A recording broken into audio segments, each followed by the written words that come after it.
What is up, everyone? Welcome back to another video today, and in this video I'm going to be taking a look at the NG Models January 2025 releases. So while I'm initially recording this video, I don't have any photos for all the releases.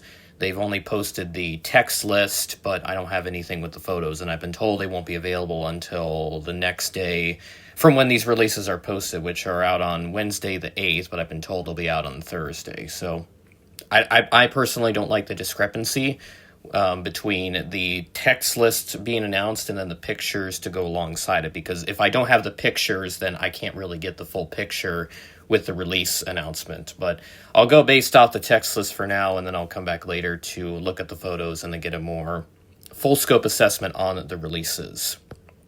So they've been posted on their Instagram and everywhere else. They're starting to find their way around the hobby right now. We've got two 1 to 400 posts on Instagram, and then there's a separate post for their larger scale releases. So we'll take a look at part one to start. So we have the China Sonangol International Air China A318. This is the Airbus corporate jet with Beijing Airlines titles on it. And then there's a couple of Westair A319s. Each one of them has a different registration. There's another Delta A320 in here, so re-release for those that missed out on the first release from them last year. Actually, back in 2023 now that I think about it. Then there's an Aer Lingus A320 in the new livery, and also another one with the Irish rugby team livery. Capital Airlines A330-200 with the Beijing Universal Resort livery. Ethiopian Star Alliance A350-900. Aircraft name is Salamta, I think is how you say it. Then there's a couple of Japan A350-900s. Each one of them has a different registration. And then the third one is a Shohei Ohtani special livery. Okay, so this is the player with the Los Angeles Dodgers. Made a big impact this past season with the performance that he had on the World Series winning team. And then we have a Fantasy Delta A350-1000. Now, they do have these on order, but they're not going to be delivered until sometime around next year, 2026. And there's also a Korean Air example as well. Then we have the A350 Freighter, which, just based off the text list, I presume it's that winning paint scheme that was chosen by Airbus. And then we have a Kaiser Air 737-800. This is the Harris Walls campaign plane, which we saw Gemini Jets release as well. China Southern 737-800. This is the CA Expo official product for CS Air. I don't know too much about that. And then another China Southern 738. This is the some rural revitalization program, another CS Air official product. There's a 747 SP. I presume that's a house livery. And then there's also another Boeing registered SP, probably with a different livery. There's a Pan Am in there as well, named Clipper America. So hopefully that's in the standard sheet line livery. Then we have a Condor 757-200, the Rizzy Bird livery. Take a look at that just real quick, because I am curious to see what that livery is all about. Okay, it looks like it is an older livery. Very interesting, though. I do like the animated design with it. Then we have a United Evo Blue 763. I do need one of those at some point, so I may pick that one up. There's also another one as well with the special painting after structural repair. So this is the one that had that hard landing. I think this is going to be the one that has just the metal finish on it. It's not been painted. Then we have an Air China 777-300 with the special livery commemorating China and France diplomatic relations for 50 years. And then there is a second one as well. This is Ultimate Collection, actually. And then a Love China 333, along with an Ultimate Collection example. Then we have a Cathay Pacific 777-300ER. This is with the revised titles. And then there's also another Cathay 333 with the One World livery. Air Tahiti Nui 787-9s. We have two of them. We have Oscar November Uniform India, and then Oscar Victor Alpha Alpha as the two Air Tahiti Nuis that they chose, and they have 25th anniversary stickers on them. So let's check out part two. Then we have a blank C919 on here, and a China Eastern one. This is the world's first C919. There's also a China Eastern example with a shining Chinese red special livery. Then there's a second one as well with a different registration. There's the Eastern L1011. This is the bare metal polish that I know a guy who's been waiting on this for like 5 years, so really happy that they finally have that out after so long, but, better late than never. Then we have a TWA MD-83 hybrid, so that's the November registered MD-80. Now, I actually have this one already from Dragon Wing, so I will not be picking this one up. Then we have a CAAC MD-80. This is the first Chinese-assembled MD-80 with a polished belly. There's a Scandinavian MD-87 in here, so their first MD-87 release. And let's take a look at some NG lights. We have a Fantasy 753 and an Air China 744. Now, these two have already been posted by NG on their website. And then there's an Air China C919. This is the first example for them, and also the world's first C919 for China Eastern. So those last four 1 to 400 releases are NG light. And then moving up to the 1 to 200 releases, we'll take a look at those as well. We have a China United 737-800, the city of Chengdu, named Townsville, a Qantas 738. And then another one as well with the split-tip winglets, scimitar winglets in the new livery. A 9 Air 737-800, another Chinese airline. And then another Qantas 737-800 in the new livery. Air China 737-800s, one of them without winglets, and there's one with. Then we have a couple of Royal Australian Air Force 737 MAX 8s, and then a Xiamen MAX 8 with the UN Dream livery. Then we have another release of the Trump 757-200, one with the new livery and one with the old livery, so it's just a difference in the tail design. One of them has a T, the other has an American flag on it. There's a blank C919 as well, and then we have a couple 1 to 200 lights. Both of them are C919s as well for Air China and China Eastern. And then our 1 to 100 scale releases, they're all C919s and the same as the last three for the 1 to 200 releases. So blank C919, Air China, and China Eastern. It's a little unfortunate that I don't have the artwork ready. My personal opinion is if they don't have the artwork ready, wait to post the full text list until that becomes ready. So, because I like to have all the artwork alongside the list so that I get a good idea of what all the planes look like.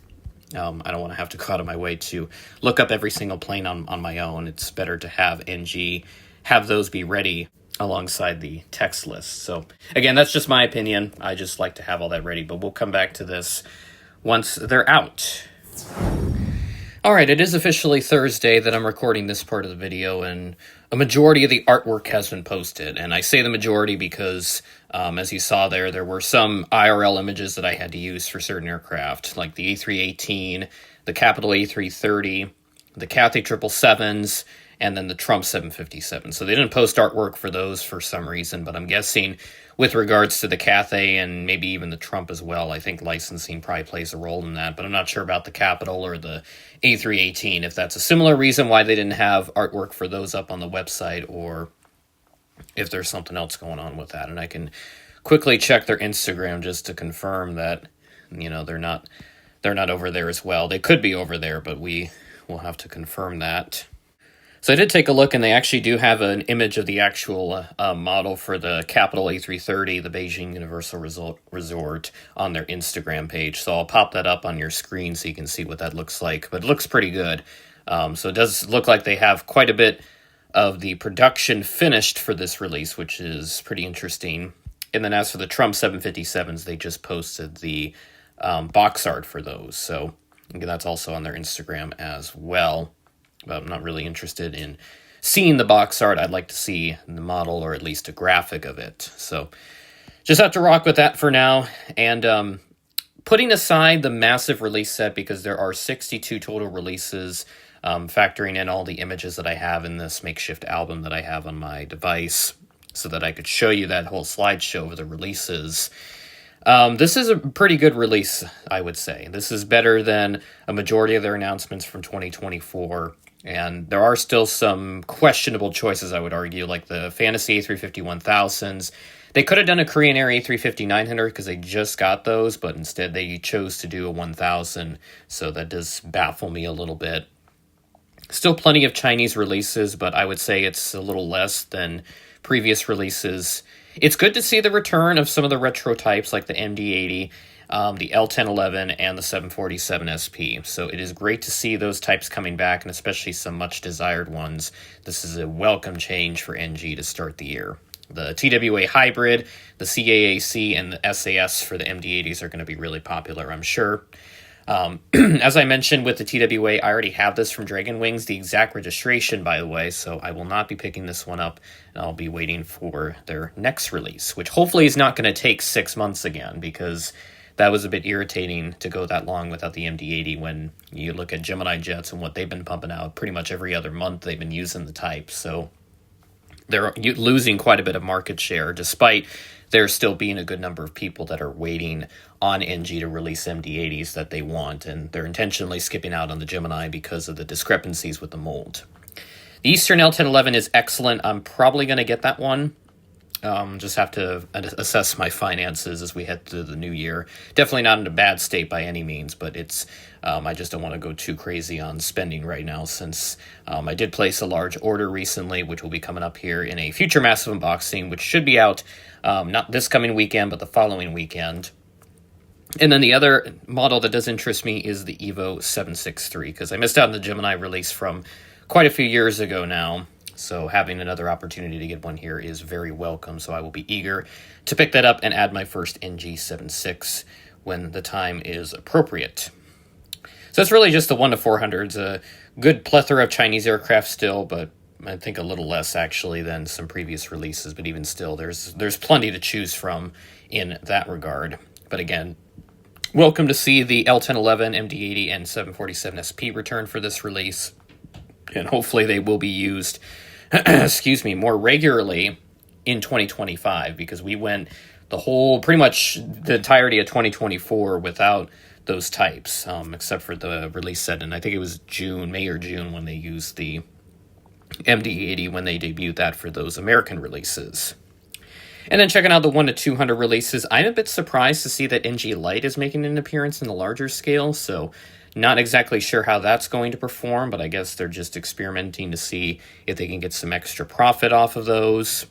Really don't know at this point, but yeah, the 1 to 200 releases, plenty of Max 8s to choose from. I'm sure there will be a couple popular choices like the RAAF and the Qantas examples for the Australian folks. And then I'm sure the Trump 757s, those sell like hotcakes. I mean, when Gemini released theirs, good lord, that sold like crazy. And then same goes for the NG renditions. I don't think they've done a 400 scale release. I could be wrong. They may have done one a while ago. But this is their second 1 to 200 release. So they're trying to keep up with demand, I imagine, and they have done both the renditions. Again, the newer one is with the T on the tail, and then the older one has the American flag on it. So if you want something that's a little more current, I guess, for the aircraft, then I would recommend getting the T tail design, not, like a 727's tail, but just with the letter T on the tail. That's what I'm trying to get at. Plethora of C919s then and 1 to 100. I think that's the only mold that they have in that scale. So I can't comment too much on the large scale releases. Maybe they'll introduce some new types up there, who knows. But NG's got a lot to assess as we move through this year. And hopefully they can have our expectations return to form like it was a few years ago, before we have hit this point where we sort of expect these releases to not be as exciting as they used to be. And I'm sure there's a lot of reasons behind closed doors as to why we saw these changes.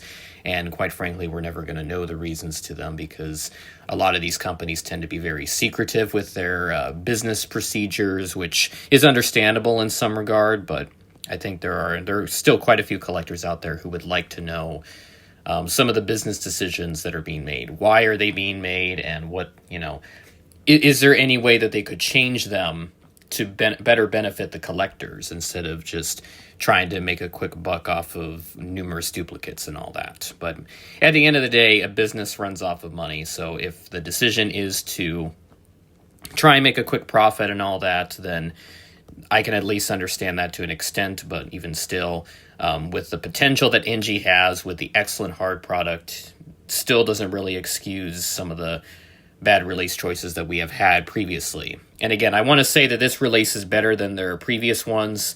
I'm not here to criticize this set too much. There are still some questionable choices, but I would argue this is way better than what we've seen in the past. So hopefully this is a nice preview for NG in 2025, because they've got a lot of potential and they've got to show it this year. This is kind of the make or break year for NG after what happened with the abysmal 2024 and allowing the competition to just return back to where they were before NG came onto the scene a few years ago now. I think NG is great for this hobby because it introduces a lot of competition and has forced these other manufacturers to step up to the plate and make some pretty darn good releases lately. So if we lose NG, then I'm afraid all the manufacturers are going to get complacent again like they were before. So that does it for the NG January 2025 release video. I'm sorry this one went a bit long with my rambling session there at the end, but I had a lot of thoughts I wanted to convey here. So I figured this would be a great spot to do that. And hopefully we'll continue to see some of these exciting releases for NG as we head through the rest of the year, because we still got about 10 or so releases I would expect out of them. They're probably going to take a break for Chinese New Year, but we'll see them back probably in like March. With that being said, that is the end of the video. Thanks for watching, and I will catch you in the next video.